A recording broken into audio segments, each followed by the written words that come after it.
Pemirsa apa kabar? Saya Maidin Hindrawan membawakan Warta Berita PTS tanggal 7 Desember. Melalui program mempekerjakan PMA bertalenta jangka panjang yang dipromosikan sejak April tahun lalu, asalkan PMA bekerja genap 6 tahun, majikannya boleh memohon agar PMA itu terus menetap di Taiwan. Untuk mempercepat prosedur permohonan, Kementerian Ketenagakerjaan khusus mendirikan sebuah pusat pelayanan di Hsinchu pada tanggal 6.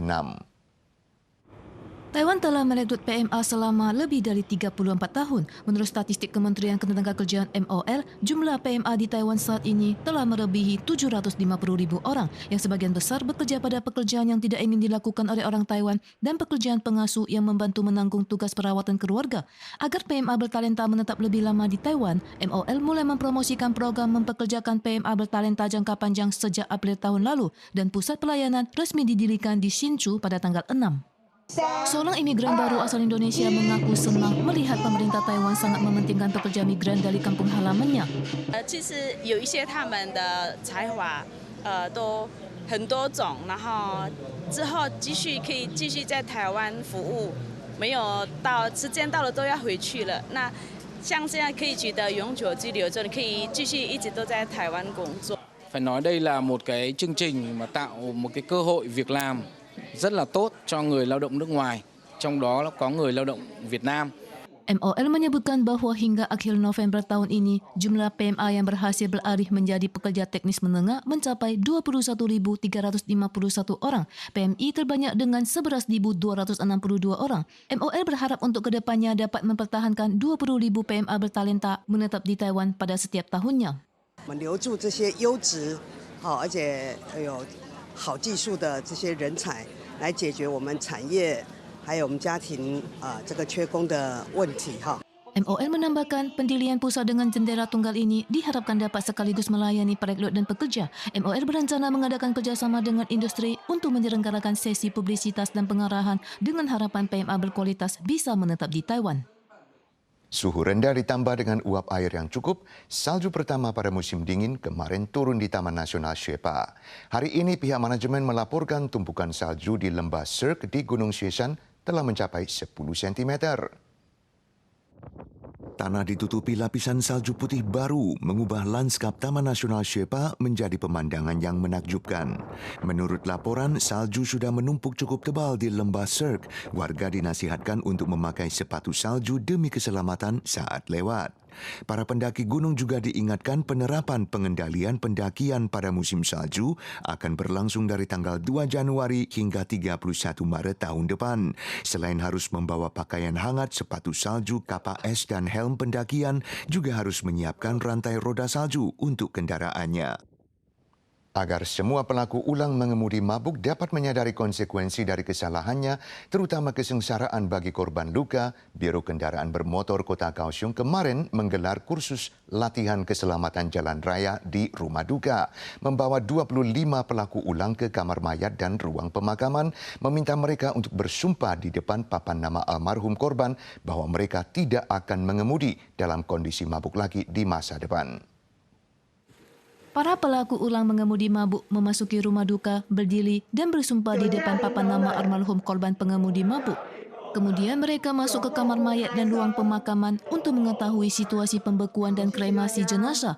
Edukasi yang mengesankan selama 2 jam ini adalah kursus latihan keselamatan jalan raya yang diadakan Biro Kendaraan Bermotor Kota Kaohsiung bagi pelaku ulang mengemudi mabuk. 让这些他们酒驾再犯班的学，他们有一个很震撼的一个，就是说原来酒驾后续真正的发生的车祸以后，他会受到多严重的一个伤害。 Lebih lanjut lagi, Biro Kendaraan Bermotor mengatakan peserta semuanya adalah pelaku ulang mengemudi mabuk dengan insiden yang tidak sampai perlu mengungkapkan nama mereka, dan pelatihan ini diharapkan sebagai pengingat bagi pengemudi dengan membuat papan nama semua korban pengemudi mabuk sebagai tanda peringatan agar pengemudi sadar akan tragedi yang bakal ditimbulkan karena mengemudi mabuk. Direktorat Jenderal Anggaran, Akuntansi dan Statistik baru saja mengumumkan laporan Indeks Harga Barang atau IHK. Disebabkan terus tingginya biaya makan di luar, meski turun menjadi 2,9%, IHK November tetap hampir 3%. Di antaranya kenaikan terbesar terjadi pada harga makanan dan medis, masing-masing meningkat 5,63% dan 3,05%. Tuangkan kaldu sup dan masukkan semua sayuran dan irisan daging. Tapi rasanya bakal terasa tidak lengkap tanpa bahan-bahan hotpot. Banyak warga mulai menyantap hotpot untuk menghangat tubuh seiring menurunnya suhu. Namun baru-baru ini harga bahan hotpot ditemukan telah naik sekitar 10 hingga 20%. 24、25。那现在你看涨了1倍。我们最近也说要吃火锅啊，可是说尽量少买那些饺子，因为太贵。 Statistik IHK bulan November dari Ditjen Anggaran Akuntansi dan Statistik DGBAS menunjukkan harga belanja makan di luar paling tinggi.